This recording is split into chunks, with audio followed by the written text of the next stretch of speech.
스트로비스쿨의 권학봉입니다. 네, 이렇게 컴퓨터를 전부 다 이제 조립을 다 해가지고 OS도 깔고 다 준비가 되었습니다. 어도비의 이제 소프트웨어도 이제 전부 인스톨을 했거든요. 네, 그러면은 실제로 이 컴퓨터가 얼마나 성능이 있는지를 한번 테스트 해봐야 되겠죠. 우선 이 테스트를 할 때 제가 이 테스트하는 장면을 녹화하기 위해 가지고 이 실시간 화면 녹화 프로그램을 거기 백그라운드에 항상 작동하고 있었어요. 그런데 이 실시간 녹화 프로그램이 이 4K의 그 60Hz 로 녹화를 하기 때문에 상당히 어느 정도 부담을 좋습니다. 이 프로그램이 CPU 점유율을 한 15% 정도 왔다 갔다 올라갔다 내려갔다 하면서 차지를 했고요. 그래서 이게 얼마만큼 영향을 주는지 먼저 가장 대중적인 시네벤치 테스트를 해봤습니다. 우선 이 녹화 프로그램 없이 이 화면을 그대로 이렇게 캠코더로 찍어가지고 봤을 때 시네벤치에서 CPU 테스트 점수는 1657점이 나왔고요. 그 다음에 GPU 테스트 점수는 이제 99.95 프레임 per second가 나왔어요. 이렇게 나왔고, 그 다음에 다시 이제 그 백그라운드에 이 녹화 프로그램을 그 작동시킨 상태에서 똑같은 테스트를 해봤습니다. 그러면은 이제 CPU가 1564점이 나왔고요. 그 다음에 GPU는 70.33 프레임 per second이 나왔어요. 이렇게 그 성능이 그러니까 리소스가 컴퓨터에 있는 이 자원이 이 백그라운드 그 실시간 영상 녹화 프로그램에 많이 잡아먹는 거를 알 수가 있습니다. CPU 성능은 보통 한 6% 정도 다운됐다고 볼 수 있고요. GPU 성능은 한 30% 정도 다운됐다고 볼 수 있습니다. 이 점을 감안하시고 앞으로 이렇게 보여드리는 이 점을 이렇게 참고하시고 이제 봐주셨으면 하고요.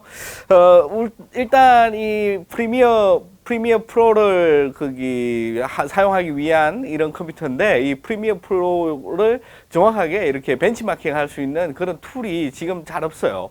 지금 툴이 잘 없고 몇몇 개가 있긴 한데 이게 사용하기도 굉장히 까다로운 것 같고, 한번 테스트를 해보니까 이게 굉장히 어렵더라고요. 그래서 그런 것들은 이제 그 객관적인 어떤 치수나 뭐 이런 거는 여기 시네벤치를 참고해 주시고요. 일반적으로 대체로 뭐 한 이렇게 작동을 한다, 이런 느낌으로만 봐주셨으면 좋겠습니다. 우선 거기 8분 32초짜리 영상 편집, 제가 이제 거기 올렸던 영상 편집을 이제 한번 이 새로운 컴퓨터로 해봤는데요. 이 영상은 거기 H.264 포맷이고요. 그 다음에 풀 HD고, 그 다음에 유튜브에 내보내기 방법이 유튜브 그 풀 HD로 이제 내보내기가 되겠습니다. 8분 32초짜리 영상인데, 제가 전에 사용하던 그 랩탑으로 하면은 이게 한 2시간 정도 걸렸어요. 그런데 이 컴퓨터에서는 굉장하게 실시간보다 적은 7분밖에 안 걸려요. 7분. 그래서 실제로 제가 뭐 요거 말고도 아까 거기 한 40분짜리 영상도 편집을 해보니까 40분 정도 걸리지 않고 훨씬 더 빨리 되는 것을 볼 수가 있습니다.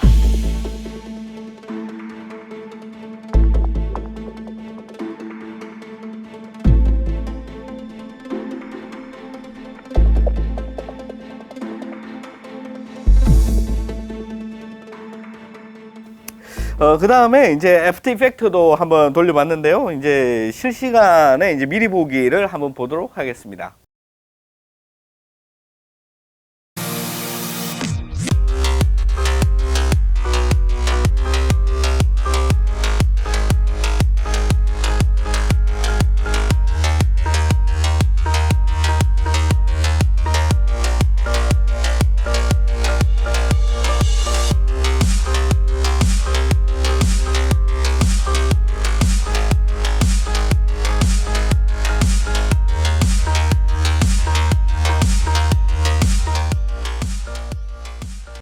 네, 이렇게 미리 보기도 이렇게 아주 그 실시간으로 되죠. 그 전에 있던 제 랩탑 같은 경우에는 이게 굉장히 버벅거리는 경우가 많았어요. 그래서 작업하는데 굉장히 힘들었습니다. 하지만은 지금 이 그래픽 카드나 뭐 이런 것들이 다 받쳐주기 때문에 굉장히 무난한 작업이 가능하고요. 그 다음에 이제 애프터 이펙트에서 미디어 인코더를 통해 가지고 인코딩을 한번 해봤습니다. 인코딩은 이제 33초짜리 지금 아까 거기 그 실시간으로 보셨던 보셨던 그 33초짜리 인트로 영상이고요. 그게 이제 포맷이 H.264로 돼 있고 풀 HD, 그리고 유튜브의 풀 HD에 맞는 포맷으로 인코딩을 해봤습니다. 이렇게 보니까 한 3분 28초 정도 걸려요. 요 정도 그러면은 요게 뭐 여러 가지 굉장히 애프터 이펙터를 사용해 보시면 아시겠지만은 이 정도면은 나름 준수하다. 제가 이제 그 사용한 이펙트라든지 뭐 여러 가지 굉장히 뭐 그런 어떤 내부적인 복잡한 계산이 필요하고 소스 파일도 굉장히 많이 사용했던 거기 때문에 요런 거 같은 경우에 조금 생각을 해보면 될 것 같습니다. 그래서 일단은 제가 거기 그 목표로 했던 그 프리미어 프로의 그 인코딩 같은 경우에는 굉장히 마음에 들고요.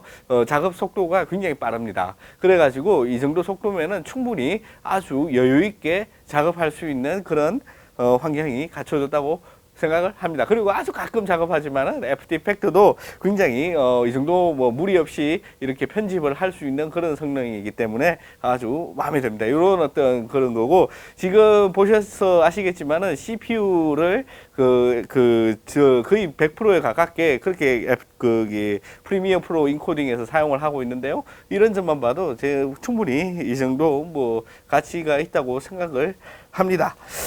네, 그 다음에 이제 곁다리로 라이트룸에 이제 한번 해봤어요. 라이트룸 같은 경우에는 이렇게 이번에 저희 웹사이트에 이렇게 회원분이신 분이 미리 테스트를 해가지고 알려주셔서 좀 생각을 하고 있었지만은 그럼에도 불구하고 제가 느낀 점은 이제 CPU 활용률이 생각보다 괜찮다. 멀티코어를 생각보다 저는 아예 뭐 나머지 한두 개 코어만 사용하고 나머지 다 죽을 줄 알았는데 나름 괜찮다. 그 다음에 움직임이 나름 빠릿빠릿하다. 그렇지만은 그럼에도 불구하고 다른 소프트웨어, 예를 들어서 프리미어 프로에 있는 그 인코딩 같은 것하고 그 성능을 비교해 봤을 때는 충분히 그만한 성능을 끌어내지 못하는 것은 사실이죠, 라이트룸에서.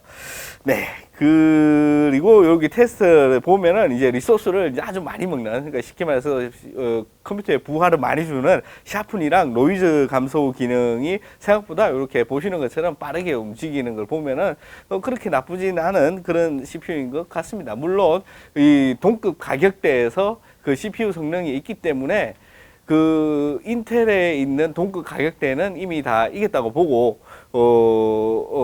그렇게 생각을 하면 되지만은 거기 i7 7700K 정도의 그 정도의 모델은 라이트룸이나 이런 아도비 소프트웨어에서 굉장히 최적화가 되어 있기 때문에 그런 부분을 만약에 라이트룸만 지금 시점에서 하신다 그러면은 이 라이젠으로 하는 것보다는 인텔의 7700K로 컴퓨터를 맞추는 게 가격도 싸고 성능도 지금 라이트룸만 보시면은 성능이 조금 더 나을 거라고 생각을 합니다.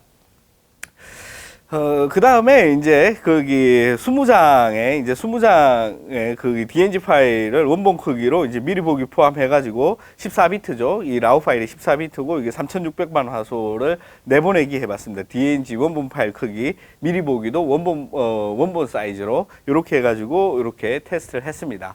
이렇게 하니까 대략 한 1분 정도 걸리더라고요. 1분. 20장의 이제 DNG 포맷의 풀 사이즈 미리 보기를 포함한 게 1분 정도 걸리니까 생각보다 이런 내보내기 기능은 또 오히려 그렇게 나쁘지는 않은 것 같습니다. 그 다음에 이제 3600만 화소 14비트 라우 포맷에 이제 사진 10장을 포토샵으로 넘기는 작업을 해봤습니다. 넘기는 작업을 해봤는데 이렇게 포토샵으로 넘어갈 때 걸리는 시간은 대략 한 2분 정도 걸렸어요. 2분. 이 정도면은 그렇게 느린 속도는 아니고 작업하기에 충분하다고 생각하지만은 이 라이젠의 어떤 명성에 비해 가지고는 아직까지 라이트룸이나 포토샵에서는 그렇게 강력한 성능을 보이지는 못하는 것 같다. 그리고 지금 보시면 아시겠지만은 이 CPU 활용률이 엄청나게 춤을 춰요. 엄청나게 올라갔다 내려갔다 이렇게 춤을 추는데 이게 이 소프트웨어가 이 CPU의 능력을 전부 잘 사용하지 못한다는 그런 반증이 아닐까 그렇게 생각을 합니다.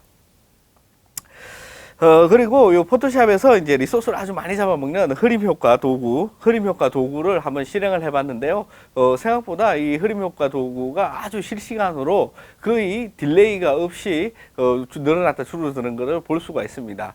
이렇게 그 보통 컴퓨터에서 이 흐림 효과 도구를 사용할 때 왔다 갔다 하는 그런 것들이 굉장히 버벅대는 경우가 많거든요. 그래가지고 이런 걸 사용할 때 거의 뭐 한두 번 클릭을 해가지고 이렇게 사용하는데, 지금 같은 경우에는 슬라이드가 마치 물 흐르듯이 굉장히 부드럽게 움직이는 걸 알 수가 있죠.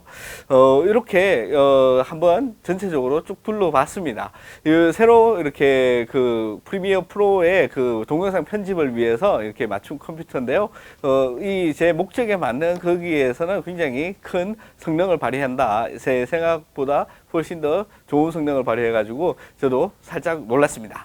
그렇지만은 이 CPU가 모든 프로그램에 다 그 최고의 성능을 발휘하지는 못하는 것 같습니다. 하지만 이 어도비에서 앞으로 이 라이젠이라든지 이런 AMD CPU에 조금만 더 최적화를 해준다면은 조금 더 성능이 개선되지 않을까, 그렇게 생각을 하면서 리뷰를 마칠까 합니다.